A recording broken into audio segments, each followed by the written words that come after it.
Welcome back to Hope at Dawn, right here at Hope TV. This is where you look and live, and being a Thursday, it's all about relationships. And today, we are looking at a very critical and important category of people, the teens and the youth, the young people. Because as we keep being reminded, the young people, they are the leaders of tomorrow. But I can tell you for free that they are currently even the leaders. They are leading in so many areas, and they are doing exploits for the nation, for the community, for the ministry, and for the church as well. And as such, they need to be mentored. They need to be guided in the right trajectory. And so today we are looking at self-identity in teens and in youth. And so this is a show for both the young and even the old, because you are the people to offer that mentorship to these young people. And how do we do that? Because at times there is a disconnect between the young and the old. I saw a clip of the sermon that Rev Jesse shared on Sunday at Sitam Valley Road, and he was talking about how the old look and address the young. You know, we are very judgmental. We harass them. We try to tell them, you know what, go first of all, get cleansed, and then come and serve in church. And he was saying, we are losing these young people. It's better come just as you are, as Christ Jesus actually told us. The way you are, just come. And for sure, we know that when you come the way you are, you will not live the way you came. Because when you encounter Jesus, there is a transformation, there is a change. And equally, let us embrace these young people so that we can guide them and guide them in the right trajectory. So be part of the show. We are live across all platforms. We are live on YouTube. We are live as well on TikTok, so that everyone, especially the teens and the youth, you know, those are their platforms, TikTok and YouTube's. That is where we are as well. So share the link with them so that they can be sharpened, they can be ironed out the way God would want them to be sharpened as well. 0708222323, that is the SMS and the WhatsApp platform. Any question, query, clarification, we are here to answer you. And so right about now, allow us to welcome our guest in studio. He is a teen and a youth mentor, Douglas Angogo. Good morning, Douglas. Good morning, and how are you? I'm fine, thank you. You well? I'm well, and thank you for having me. Karibu sana, bright and early on a Thursday morning. Awesome. Asante sana. Thank you. Thank you for that sacrifice, being here right on time on a weekday, traffic, mambo mingi, busy schedule, I believe, and you found time to come and share that which God has deposited in you in as far as today's conversation is concerned. But before we even get into today's conversation, it's always good to know who are we talking to, who is talking to us as well. So a brief introduction. All right. Yeah. Thank you. My name is Douglas Angogo. I'm a born-again believer and a father of 3 daughters and a husband of 1 wife. And she's an amazing woman. She's called Jambi Moshogia. I'm also a trainer and an author. I've done a few books concerning teenagers and young people. Okay. And I also do a lot of mentorship. So I run a program called Najijua Student Mentorship Program.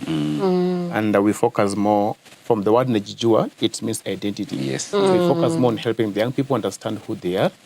Because the moment you're able to help them build their identity in Christ, from the book of 1 Peter 2:9, then you're able to help them navigate all the challenges around the world. So when they know who they are, then they cannot be dragged into any counterfeit identity that comes from peer pressure, maybe trying to prove who they are through drugs or through social media or even sexual interpretations. So Najijua has been running since 2018. We're able to do most programs in high school, in churches, and also we run our own program that we do online and also organize camps for the teenagers. And that's who we are. Yes. Yeah, wow, it's good to, to hear and know all those things. We will be, of course, talking some more when it comes to Najijua program. But maybe you share with us your story of how you found yourself into teen and youth mentorship. What really drove you into that direction? I remember back in 2018, 2019, I worked in high school. And once I was working in high school, my role was in the lab. But for the entire period I was there, I discovered that I became more of a consultant to the student than chemical and lab preparation for the students. And during lunch hours in the morning and the afternoon, I'll not have time. And most students will come to me because I had that heart of just helping them, talking to them. And most of the issues they'll come and talk to me about were the issue that is identity. So they'll talk about the issues that are happening at home, probably issues that are happening around them, probably their self-esteem, self-worth, and everything will rotate around identity. And I felt like, do you know what? For us to be able to salvage and even have a good performance in school, we must be able to help these kids understand that their identity is not probably formed or defined by the circumstances around them, or even their self-image. We see when in high school, that's when now you start probably moving into adolescent, and a lot of things are happening around them. So that space that I was in, I was able to understand that, you know what, more that is needed in this student is not just academics, but help them to form, believe, and hold on to who they are based on God's word. So after that, I think I felt like, you know what, I need to start a program for the teenagers. And that's how Najijua came in. And maybe let's get down to getting personal. From your own experience growing up, what would you say are some of the things that shaped your identity as a teenager and as a youth? So we are talking about millennials. And what shaped my identity, and that what mostly people go through, is family. And family is key in forming or deforming one's identity. If you probably are raised up in a family that probably affirms you or gives you probably the understanding of who you are in a positive way, then it boosts your identity.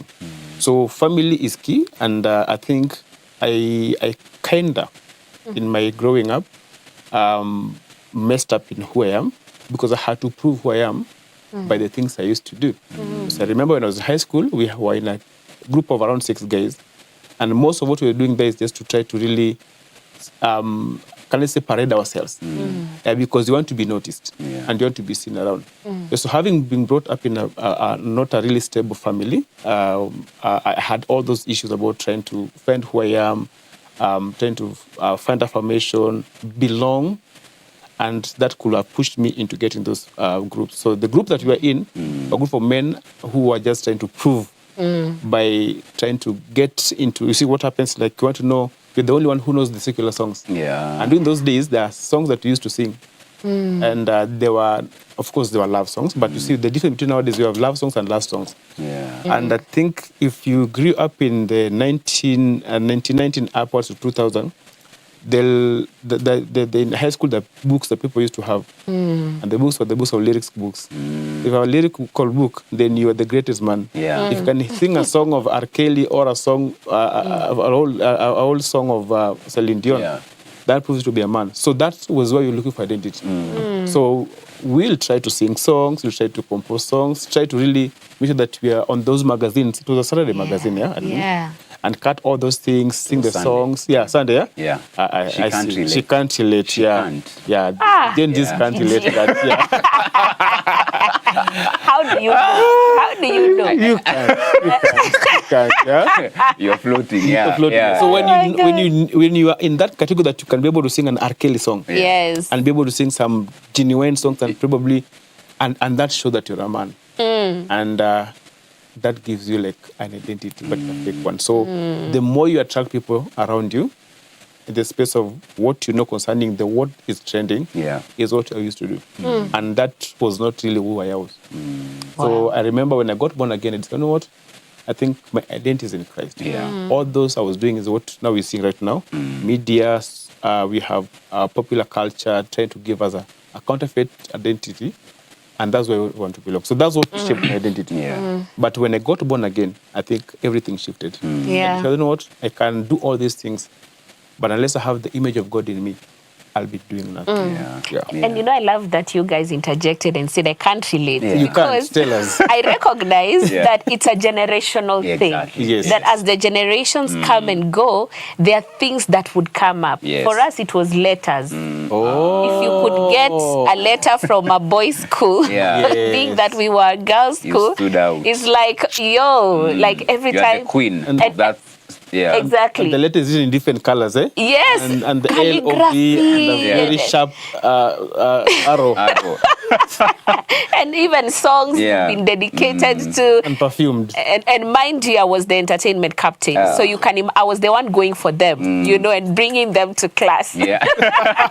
It's like a camera person. At least I'm not alone. Yeah, you are not alone. Now you guys now can you see relate now. to that. And that will probably try to assume that defines you, who you are, because of how many letters you get from the school. And even as you had some the same, if you go to maybe a music festival or maybe a science conference, and then you come with the letters, you're the only one who matters in that class. Oh my! So that you find now your identity in that. Yes. Yeah. She has mentioned something. Now, having interacted, that was that generation, as she rightly puts it, in terms of the different generations and the different challenges that each generation faces. Having interacted with now should I say, the modern teen, the modern youth, what are some of the challenges that they are now going through, and what are some of those things that they are trying to find their identity in? Like you say, it's generational. So every generation gets whatever they want to really identify themselves with. And maybe when we talk about what is really affecting the now generation, maybe I'll just say is self-identity is defined by three things. One, by God.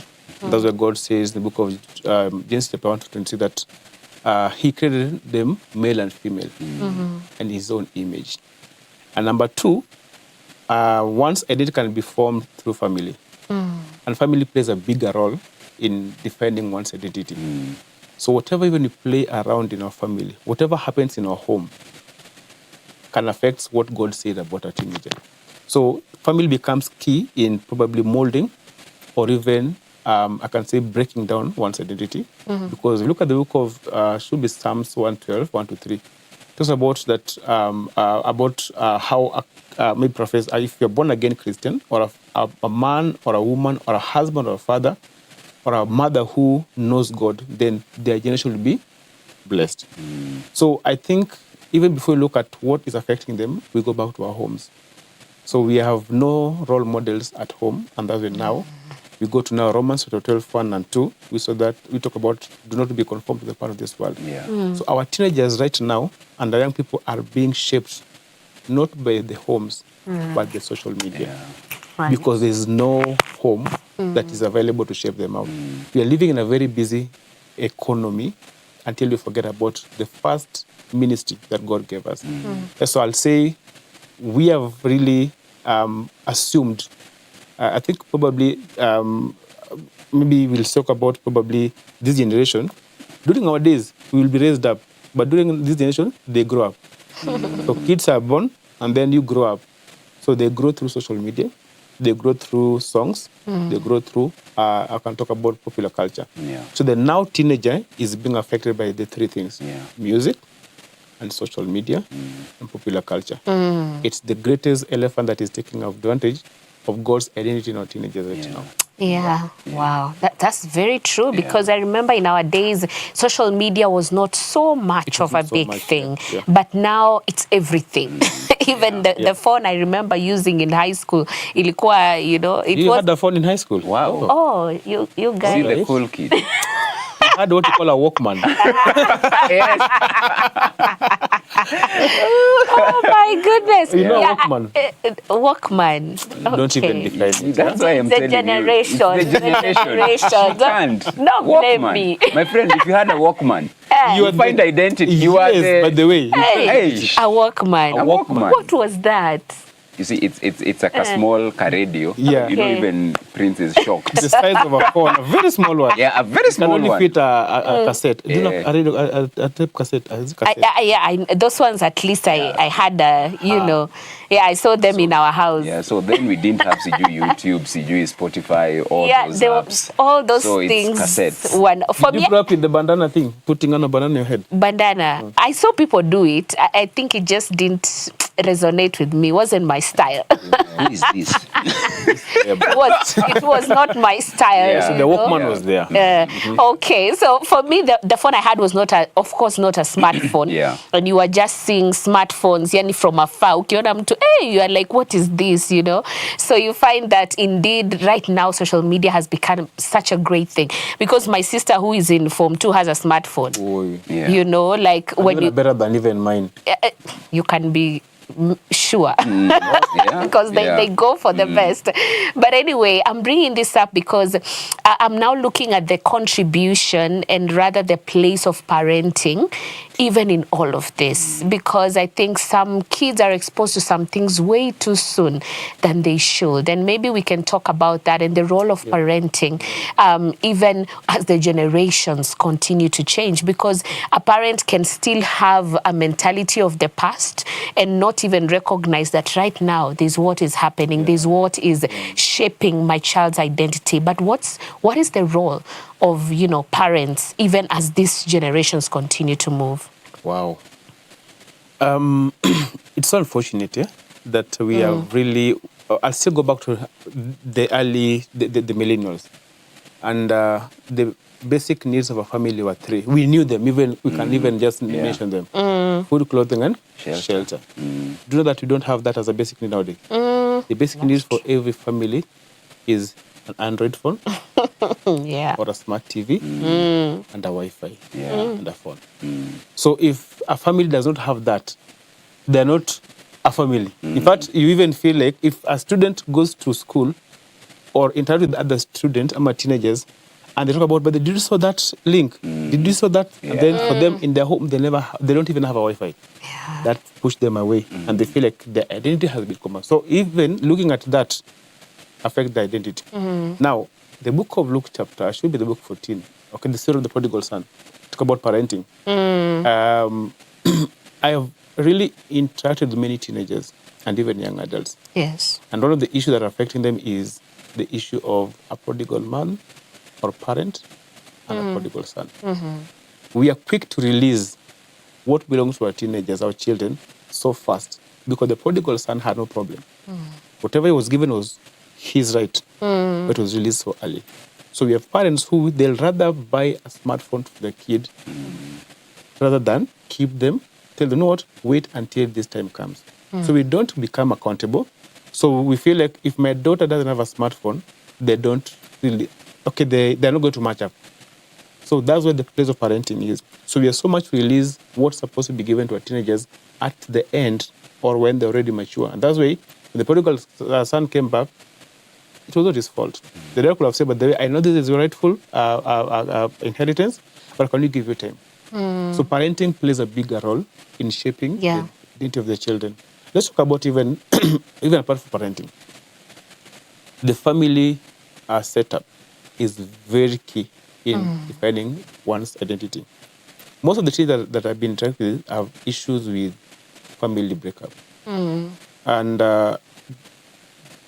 George, it's so unfortunate that we are living in a world whereby marriage is no longer a covenant, it's a contract. So we get into it and we are so quick to probably part ways, and we forget that, you know what, I'll go and enjoy my life because I have a job, she has a job. But the two or the people who are involved in this, the kids become affected. So you get that there's a time I was talking to another young girl, in fact, two scenarios, a young girl and a young boy. All of them were I can talk about masturbation, and one was in, a lead was in homosexuality. How do you call it? Lesbianism. And when you talk to them, they said, you know what? I don't see a man in my home. This is a lady. So I've never seen a dad.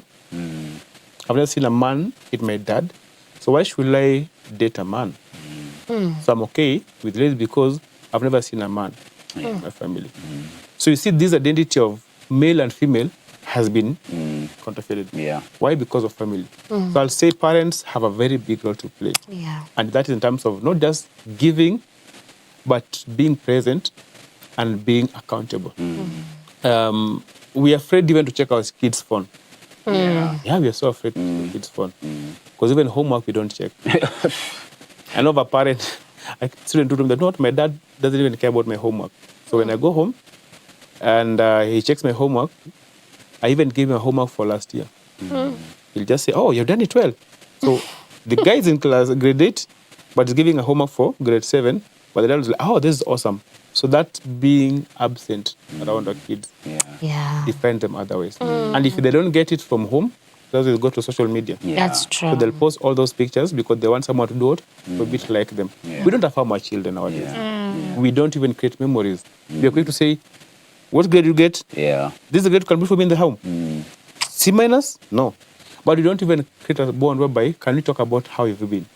And this, let me say, this identity becomes a very big thing. Even for the beginning. I have a small girl, 10 years old. She's called Shama. So 9 years, last year she was 9 years, no, 8 years. She went to school because she's not big. Yeah. So she went to school and she was a bit young. So she's in grade 5, but she's 10 years. And because she has a small body, it was like, but the people think that I'm very small. That is an identity crisis at 9 years. Yeah. So what do you do as a parent?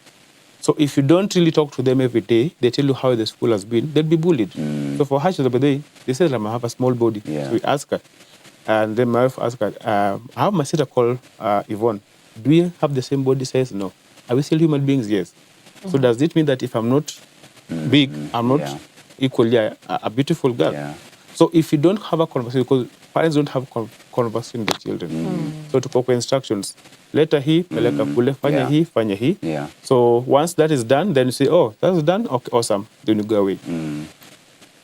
Another challenge that we have as parents is we are living whereby we are so busy. So we're looking for probably how to make ends meet. Yeah. So you come from work and then just say, hi, how are you? You well? How was school? It was awesome. Then go on the stairs, do your a lot of work, finish deadlines for the boss, send the email to the boss. In the morning, wake up, then go down the stairs. Oh, you're going to school? Did you wake up well? Did you sleep well? Yes. Okay, see you. So we're just present in the house, but not available. Yeah. You're not giving them time. So parenting is becoming a mess. Yeah. Yeah. Awesome. We are hosting Douglas, and we are talking about self-identity in teens and in youth. And if you're in that age bracket, if you are a parent, a guardian to a child, a boy, a girl, in that age bracket, this is quite an eye-opener for us so that we can be able to know how to handle these very precious, gifts that God has given us. So be in touch with us, get in touch with us across our social media platforms, SMS, drop us a WhatsApp message as well, 0708-222-323. We are taking a short commercial break. We're coming back, and I want Douglas to tell us whether these special group, are they rebellious? Are they misunderstood? What with this age group? Because it's like everyone is afraid. Every parent you hear is afraid that my child is graduating to teenagehood. So are they rebellious? Let's discuss this once we are back. And then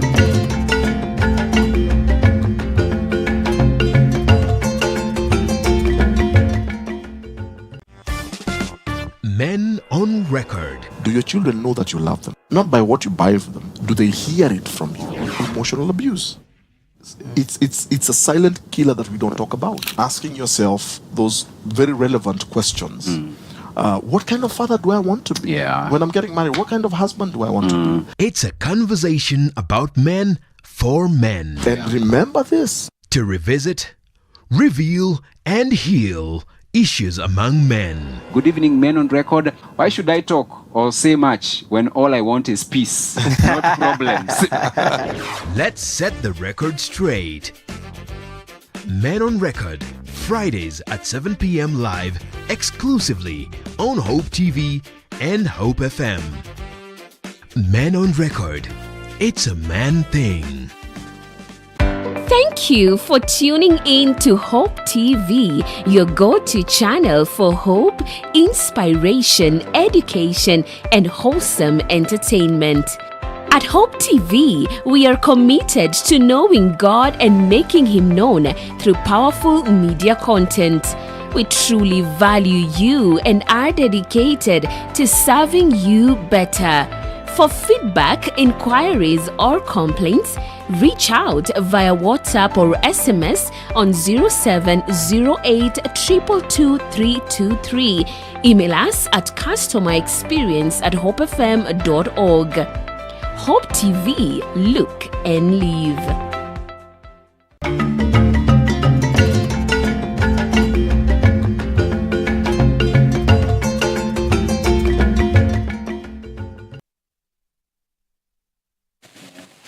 There's so much that we are talking about today, and of course it's all about identity in youth and teens, and we have touched on a lengthy way some of the things that actually shape these teenagers. But then we cannot ignore the fact that there are changes that are happening within them, and some of these changes they don't even understand what is happening. And we get this statement a lot: my child is rebellious, my child is stubborn, I don't know what to do, I'm trying to talk to them, I've tried to raise them in the ways of the Lord, but somehow they're in a certain age where you really cannot put a finger to why they're acting the way they're acting. So maybe let's talk about that, and especially because you have had experience with some of these teens and youths. Is it that they're rebellious, or are they just going through changes, and how can parents navigate through that? Yeah, I love the way you brought it out, that are they rebellious? And I think as parents, we are really becoming afraid of raising our children. Yeah. And the challenge we have is because we don't want to become friends. We want to just become parents. So because the first and the best way to really approach your teenagers is to become their friend. Be their friend, then be their parent. But most of the parents want to become parents and then become military. So it is do as I say, but don't do as I do. And that's why now we don't have role models at home. So it pushes these kids to go and search for role model elsewhere. Why? Because at home, there's hostility. So as I was saying during the break, that we are really judging them, and we are calling them a rebellious generation or a very spoiled generation. Going back to the book of Exodus, we have the story of Moses. He was raised up in a very tough time when the boy child was a target, the Hebrew boy. But we see him surviving. Yeah. How did he survive? Who placed Moses in the basket feed along the river? It's the parents, the mom. Yeah. So we're living in the same generation, but what will save these children is not the school. Because we're sending them to school, and we're sending them to Sunday school, and sending them to the teens at a pastor. But at home, we're no longer there with them. So these teenagers are not rebellious. It's not only that we're not in their world. So we are waiting for the world to save them, but it's supposed to start with us as parents. So if Moses survived, whatever was killing the teenagers and the young children during Moses' time, spared the life of Moses. We can still spare the life of our teenagers. Yes, we're living in a very defiled generation or defiled world. But in the same defiled world, we can still be able to raise up godly and upright teenagers. They are not rebellious. We already nicknamed them rebellious. You see, when approaching maybe those who all of us went to school, whatever sum you're given, if you approach chemistry equation with the mentality that this is going to be hard paper, what happens? You'll be able to approach it with fear and not be able to do the right thing. The same way happens when you're approaching parenting with fear. Let me tell you, you won't do it right. And I can give a scenario here, an example from one of a parenting coach, I'm not mentioning his name, but he's one of the greatest parenting father in this land, Dr. Mukule. He normally use this example, that if we have a deep well that has little water inside, and in that deep well, we have two people who are supposed to draw water from it. There's high chances that one person can draw clean water, one will draw dirty water. So if I use a rope with the bucket inside that well. If I dip it just anyhowly, it won't bring me clean water. Yeah. So if I go in slowly, and then I leave it inside, and then I pull it up slowly, I'll be able to get clean water. So you're living in a world that is already defiled, but you can still be able to have two parents who will draw clean water and dirty water. Yeah. Raise up a very upright teenager and a very defiled teenager. So these things are not rebellious. The only thing I'll say is, as parents, let us be in their world. If you're not in their world, you cannot understand their word. And that's why they'll say, Mom doesn't understand me. Yeah. Na ukiwa unasema, mtoto siku hizi anielewi. Why? Because we are living two different generations. So you need to be in their world, and being in their world means understand who they are. Be their friend. Have a conversation with them. If they're dancing to a music, dance that music. If they're watching a movie, sit there, watch that movie. Try to see why do they like that movie. But we're so quick to judge them by putting a tag that mmekuwa watoto wabaya. In fact, we're like, who is that we're talking to? And someone said that we are really pushing them away from boys and not telling them why they're so, if they're girls. Nisikuone no kijana. During our days, maybe we'll spare you again. Your parents will see you with the girl. They'll just tell you, nisikuone, usilete mtoto hapa. Yeah. Or they just look at you and you're like, hey, this is I. So they'll give you a warning, don't bring a baby here. Yeah. So right now tell your teenager, usilete mtoto hapa. They'll know it's a permission to have sex, but be able to protect yourself from kids. The other day sometimes back I used to tell my firstborn daughter, hey, Shama, this is so wrong. If you do this, I'll lock you outside. And probably I'll sit outside there, think about it.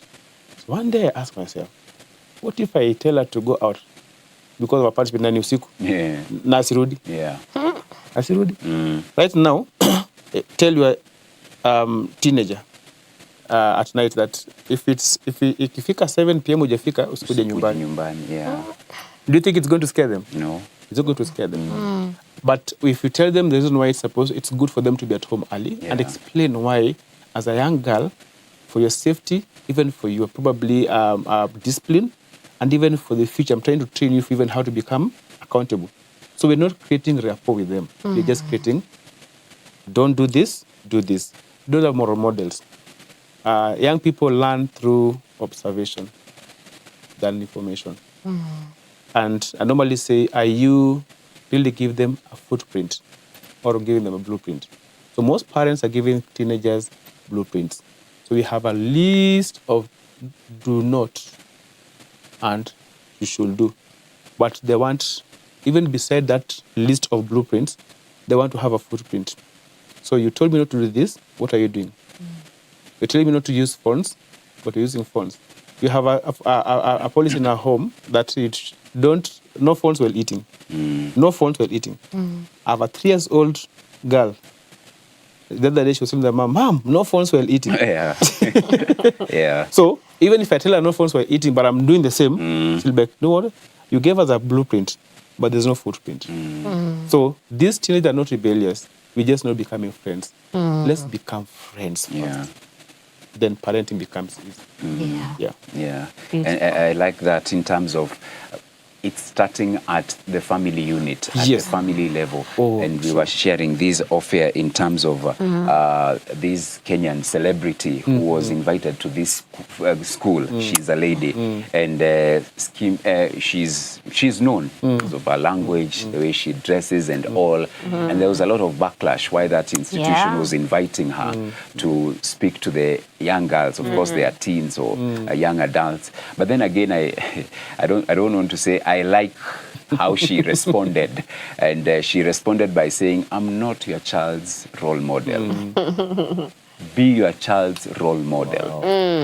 For me, I was like, you were bashing her, but at least alienda kuongelesha watoto wenu. For you, you are the mom, you are the dad. You are not even available to guide these children. We just think, so long as I'm providing, that's it.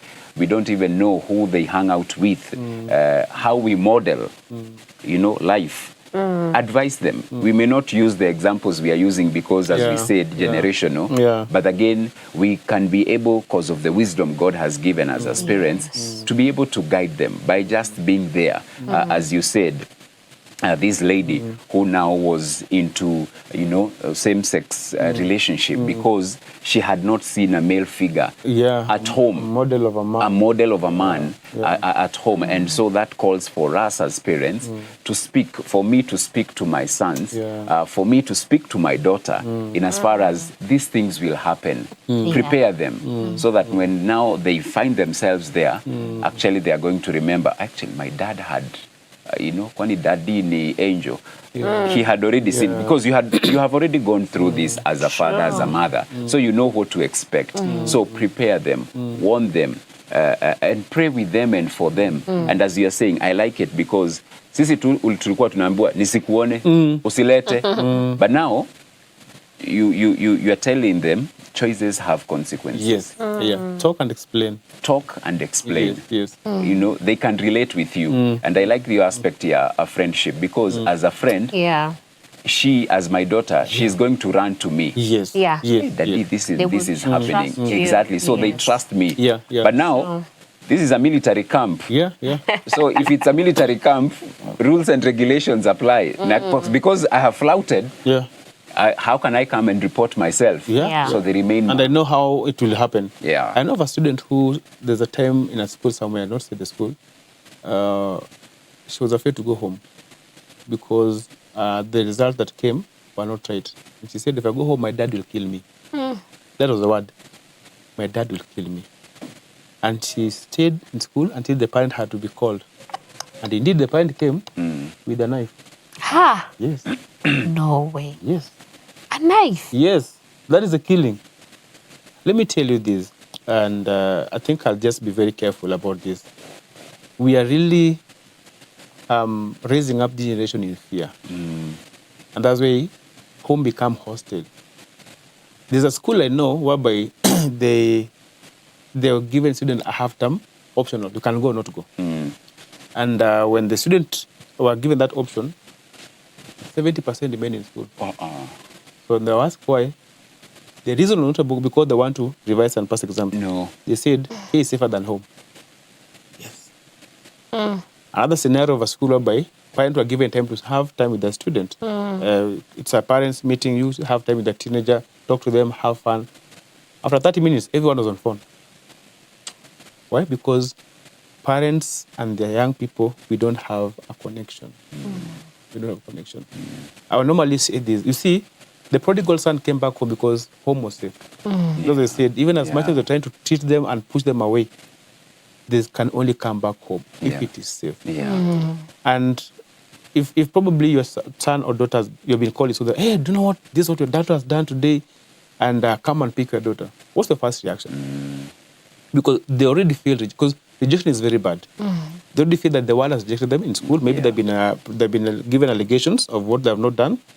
They've been pushed away, maybe by the teachers, and they've been told to go home. And they've been called. Your first reaction will either make this teenager feel safe or run away. So when you're called in school, like parents, the first thing is, these teenagers, before you reprimand them, they need comfort. Accept them. I don't think the father of the prodigal son told him, you have wasted all my money. No. The first thing was a hug. In fact, what the son asked for, akumpatia. Kwanza alimhug, akamtoa hiyo robe, akampatia the nice robes, akamvalisha ring.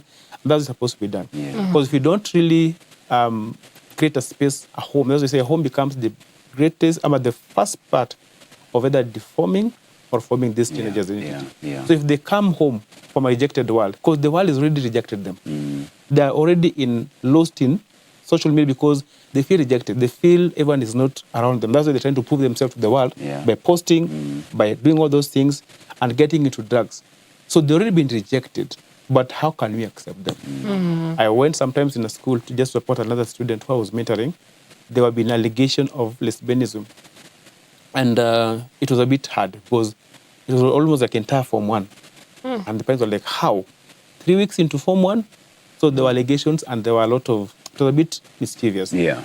And so just to support this parent and the daughter, and we are many there. And then one parent came, and then he went to the deputy, akamwambia, mtoto wako amepatikana is kwa lesbianism, na ako hapo nje. doing that the parent, even before asking the daughter anything, started slapping the girl and beating the girl and kicking the girl. Yeah. So until all who were there were like, oh, do you know what? If this girl runs away, because the girl was running away now, akashikwa na masoja kwa gate. If this girl runs away and then apotee, what will you say? Ama gongo na gari. Yeah. Because when we followed up everything, there were allegations. Yeah. But see the way the parent has been able to approach that. So these kids become rebellious if you create a wall of conversation. Yeah. Yeah. If you create a wall of we can't communicate, then it becomes rebellious. Yeah. So what I'll say to parents is, if you want to create an image Yes. of a right man or a right woman or even a father for teenagers, let's be there for them. Yeah. Before we reprimand them, yes, they've done the wrong thing, but accept them first, and that's what God says. You know what? Because even as we mess up, Yes. but He does not really say, I don't want you around me. When the government, when you lose your identity as a citizen, what do? You go back to the government. Yes. And you get a new one. So when you lose our identity as young people, where do you go? You go back to God. Yeah. So we must be able to lead our children to God. Parents have a bigger role in helping these teenagers overcome the pressures of social media, the pressure from secular music, and the pressure from the world. If we don't really receive them as us, we kick them away. Yeah. And the world is ready to receive them. Yeah. Wow. I mean, it's sad. Yeah. When you really think about it, it's quite unfortunate because many students are just afraid and scared of going back home. And even Yeah. they can't even report. I know of a student who said that I told my mom this and this happened because of a close family member who took advantage of me. She's a lady and molested me.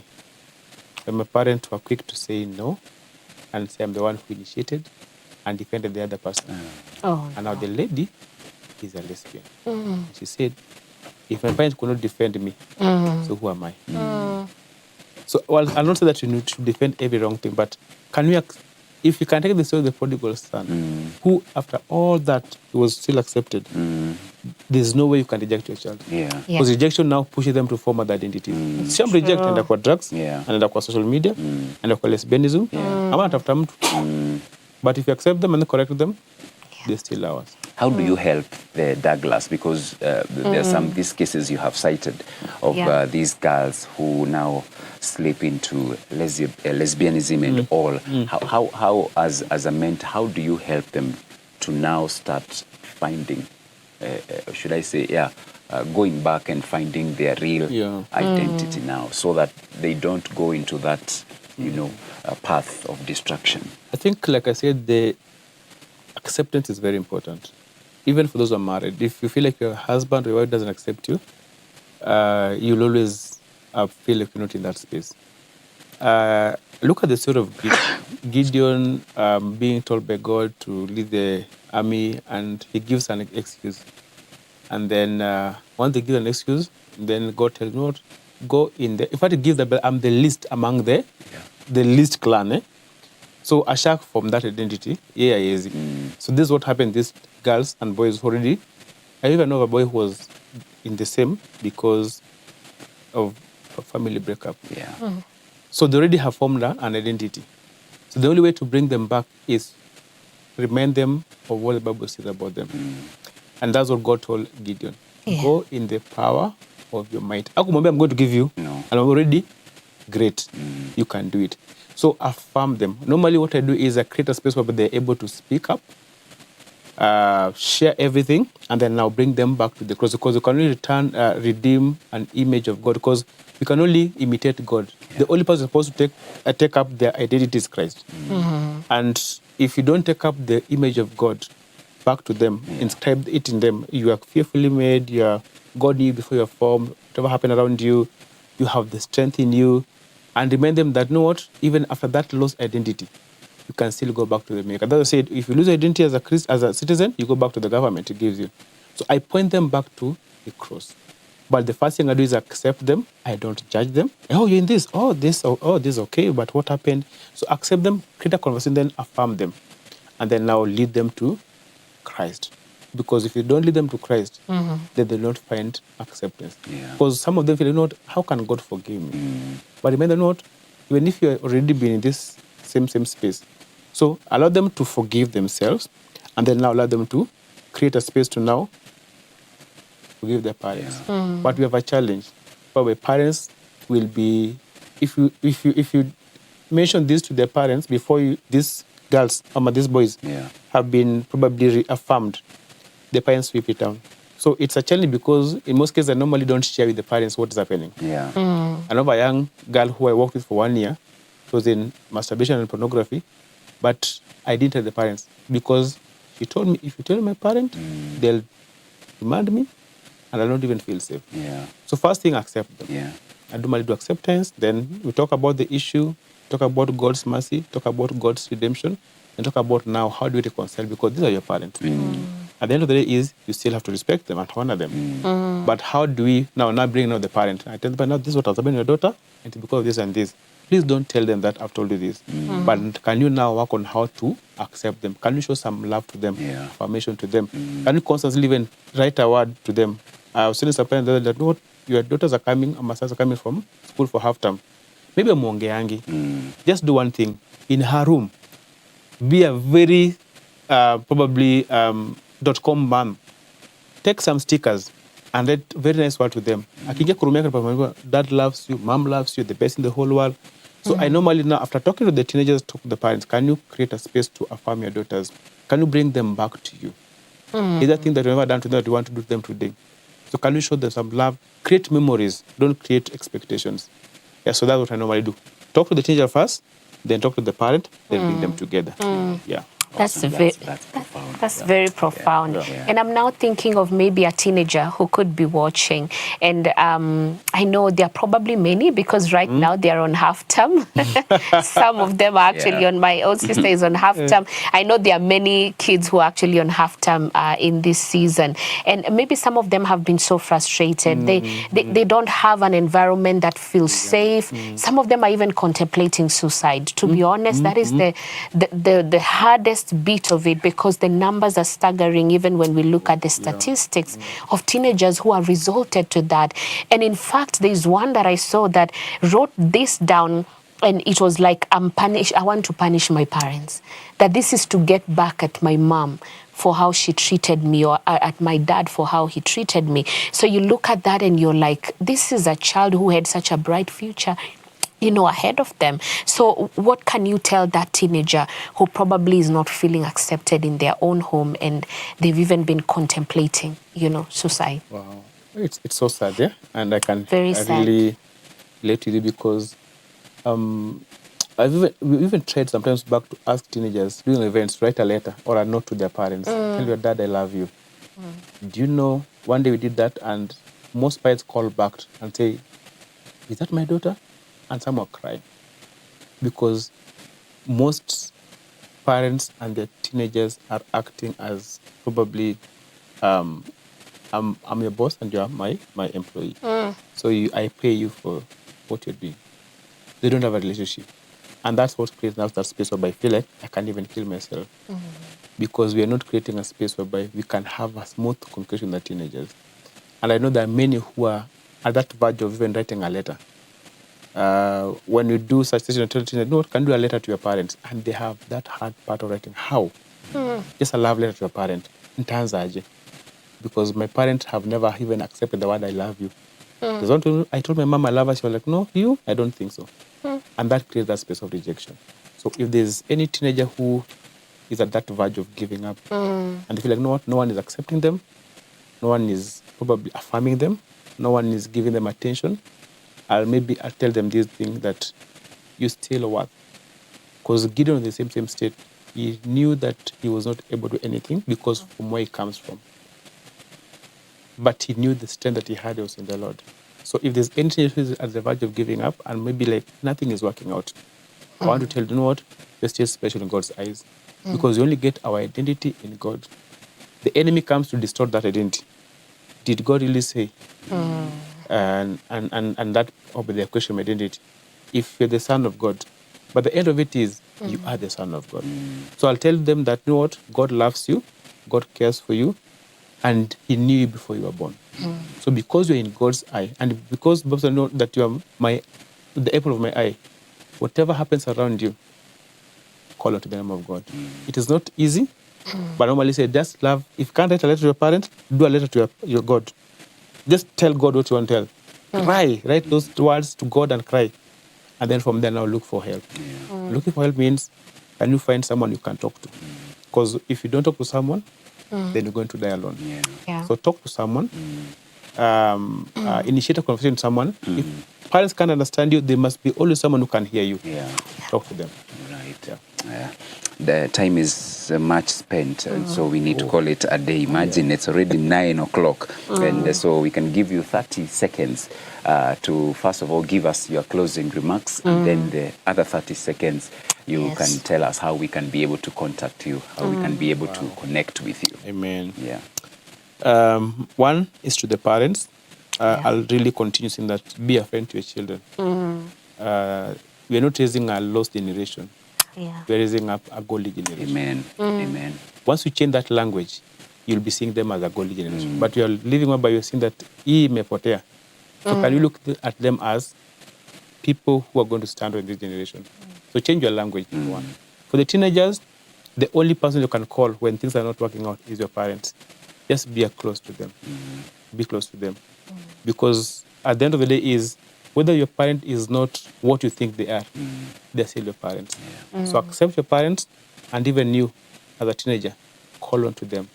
Let them be the only person you can call first of all, with strangers. And then for how you can reach me, probably I can say you can find me on social media. Just Douglas Angogo, Covenant Douglas Angogo. Or for any close or probably maybe one-on-one engagement, you can just reach me on my contact 0710 754439. 0710 754439. Yes. Thank you so much, Douglas. Really appreciate your time, your wisdom, and your knowledge as well. Thank you for finding time and even accepting our invitation. Asante sana. And to our viewer, thank you so very much for finding time to tune in. I know that you are not the same as we began. Personally, I have learned a lot. And my take home today is that I should make my home a safe haven for my children, that they know that the first place they need to rush to when everything else is, on fire, it is at home. It is not a military camp. It should be a safe home. Number two, that as I parent, I should also become friends to my children. And I will try. So God help me to practice the same even at home. Thank you so very much for tuning in to today's show. God willing, we will be here tomorrow morning. Beyond the Melody is the segment as well. Remember also tomorrow we'll be having Men on Record. That is where we will be found from 7 p.m. or through to 8 p.m. From me, George Gishuru, it's a fruitful day ahead for each and every one of you. Yes, and my name is Beatrice Nudi. See you guys tomorrow on Beyond the Melody, even as we bring forth a lady, a gospel minister, Kathy Warimo, who will be sharing with us her story, and also just to know, beyond the music that we hear, what more is there? It's definitely always a pleasure to get to hear the stories of these amazing musicians, and I know that we're going to have a great time. So see you guys tomorrow, same time, same place.